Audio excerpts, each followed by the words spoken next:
it's me, Leah, here again. This time I'm going to be doing a review on the backpack that I took on my recent trip to Italy. It is the Osprey Porter 30 bag, and on this trip it was the first time that I had packed everything in a backpack. So I'm going to give you some basics on how the backpack works, and then along the way give you some information on how I felt like it worked for me, and maybe any drawbacks that might come along with this particular model. Let's get started. So like I said, I took the Osprey Porter 30 and I really enjoyed it overall. As you can see, I have it in storage mode right now. It has these straps on it that right now are buckled into these buckles on the side. So the nice thing about this is that it folds up really small for storage.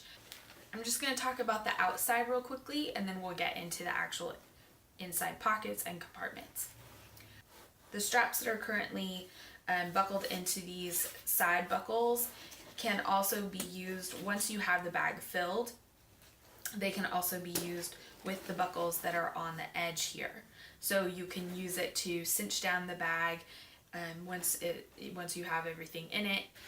It helps keep the bag compact, and it has this almost, I think they call it like a turtle shell style exterior. I found that it was nice to have everything cinched up and have this outer shell when you're traveling through the airport. You don't have to worry about things getting snagged or zipper pulls getting hung up on things. It just keeps everything nice and compact and self-contained. On the outside there are 3 handles. So there's one on the top here, which is padded, and then the same kind of handle on the side, which I did not use the side handle as much as I did the top. And then there's also a handle at the bottom, which you can see is mostly just a utility. It's not really cushioned that much.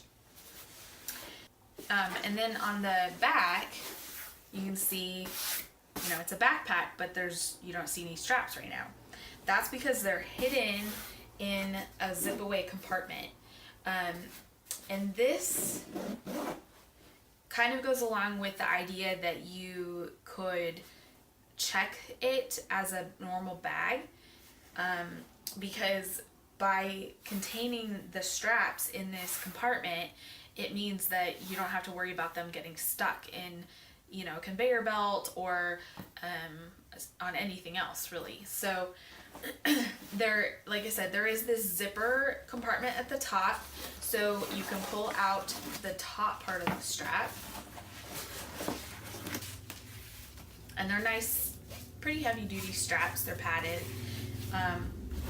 and then there's these, you'll see there's these little slits kind of at the bottom, and that's where the bottom part, or the waist part of your straps come out.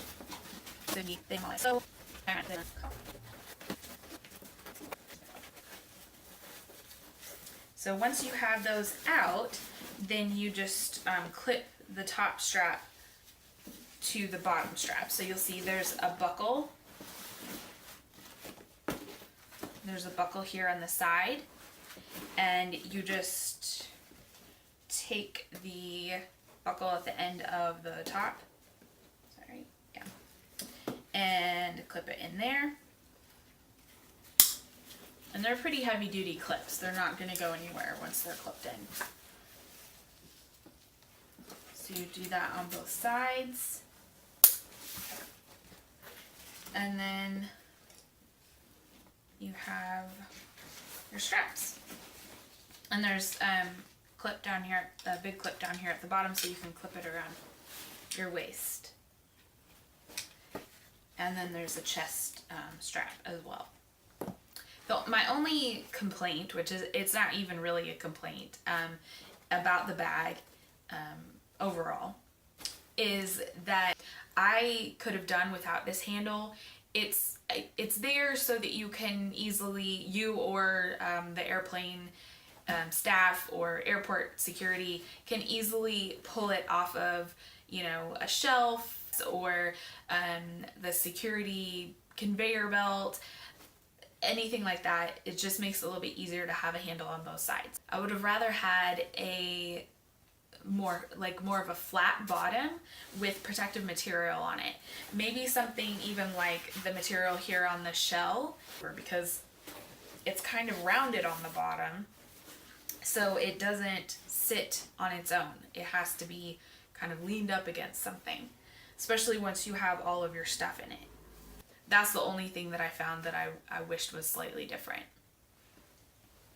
So now that we've talked about the exterior and the features included on the outside of it, then now let's talk about the inside. So you have four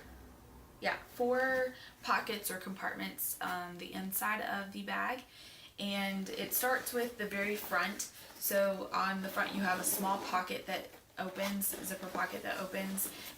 Like I said, it's small, so it doesn't fit a lot of stuff in there. For me, I ended up, when I wasn't using my jacket, I rolled it up and folded it inside the hood, and then it fit perfectly inside here. Then you also have the next one of the main compartments opens about halfway, and then there's a lot of different little pockets inside here. So first of all, there's lots of little pockets that you can put small stuff in. I ended up using them for like Lara bars, other snacks, pens, things like that. And then there's a bigger compartment, and this one's slightly padded on the front and the back, and it has a little clip on it. So you can, I think it's designed so that you could put a small laptop or an iPad, some sort of electronic like that. So I ended up putting my Kindle and like my journal in there. And then there's also another little zipper compartment at the back.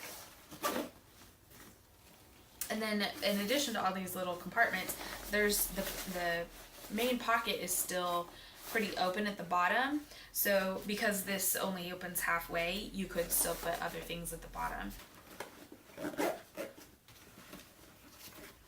So one thing that I found really nice is that each zipper has a nice pull on it. So pretty heavy duty, They're plastic, and they have a nice little loop on it. It's easy to hold on to when you're trying to open things. And then each of the zippers on the main compartments meet, and they kind of click together, and then they have these little holes where they overlap, and you can put like locks on it, so like suitcase locks or whatever. It's designed very much like a suitcase in that respect. Then we have our main compartment, which opens all the way. It opens like a suitcase, basically.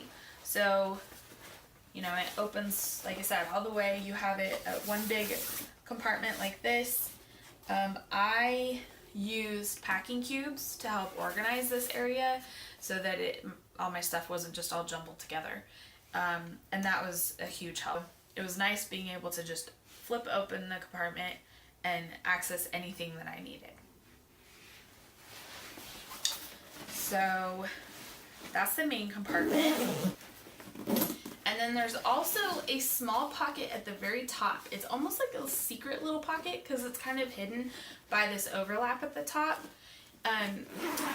And like I said, it's just a small little one. It has a little clip for like your keys or whatever in here. It's big enough that I was able to fit a water bottle, an empty water bottle, sideways in here, along with a couple snacks. So those are all of the compartments for this bag. I really enjoyed this bag. Now, I was in a place where I could easily do laundry. We stayed at Airbnb apartments, and both of those had laundry facilities within the apartment. So that really made it possible for me to pack this light. And in some ways it was kind of an adventure for me. Like, I didn't have to use a backpack, but I decided for convenience and slightly because I wanted to challenge myself to see if I could do a trip like that with just a backpack. I feel like really accomplished by taking this trip and only using a bag. I don't know, it just felt more freeing to be able to do that. So I definitely would do it again. But anyways, if you like this video, give it a thumbs up, comment below. You're more than welcome to subscribe to my channel as well. It is fairly new, but I would like to do some more reviews and packing videos later on. If you have any recommendations on other products to try, I'd love to hear about it. You can comment below or contact me via Facebook or Twitter, and I will look into them. I'm always interested in learning about new travel items, new travel gadgets, all things like that. So I hope you guys have a great day, and I hope you guys stay safe out there. Thanks.